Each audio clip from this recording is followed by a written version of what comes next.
Greetings, Ben Murray here with another edition of SaaS Metrics School. Welcome. Hope everyone is doing well. So, what's lurking in your G&A expenses? G&A can be a common dumping ground for expenses within our SaaS business, but we must manage it like any other area within our SaaS business.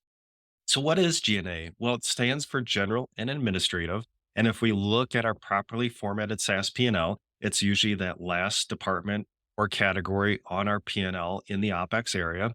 And there are a lot of subdepartments within G&A. It could be finance, accounting, internal IT, human resources, legal, our CEO, founder in there. So a lot of back office activities that are located within G&A, and we're supporting the business in general. So of course the accounting, closing our books, IT, etc.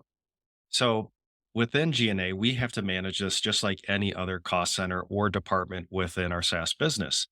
And as a CFO, I typically reside in the G&A area. So I'm always looking at G&A as a percent of revenue, just like we do for our other OpEx cost centers. We're looking at how G&A trends as a percent of revenue.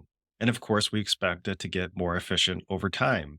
So targets that we look for or areas or just that benchmark that we want to get to is generally around 20% or less is a good number.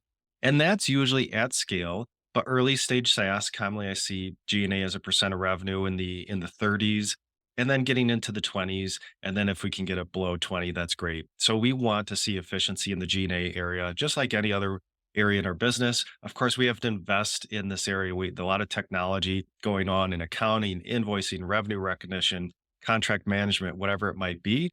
So we want to make sure G&A has those clean expenses that support the business, and it's not a dumping ground for just miscellaneous expenses in the business, maybe this random travel or consulting project. Again, we want to code as much directly to the cost centers that generate that expense as possible, and we don't want to just dump it into G&A. Otherwise, G&A looks high, and then we got to figure out what we're doing within G&A when maybe those expenses should have been coded up to sales or marketing or tech support or whatever it might be. And finally, within G&A, the question comes up quite a bit is, should I allocate shared services within my G&A cost center? For example, accounting or corporate real estate or internal IT administration. Should we allocate that up to all the other departments within our business because those departments are supporting or those functions are supporting the entire business?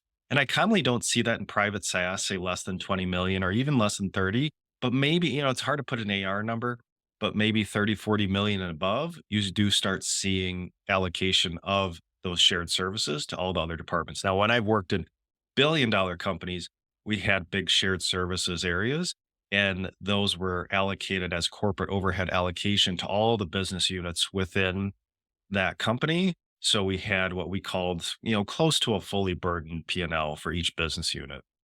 So a little bit about G&A. We've got to get these expenses clean. We don't want it to be a dumping ground for expenses within our SaaS business. And also we have spend targets for G&A as we scale our company. So I hope you enjoyed the episode today.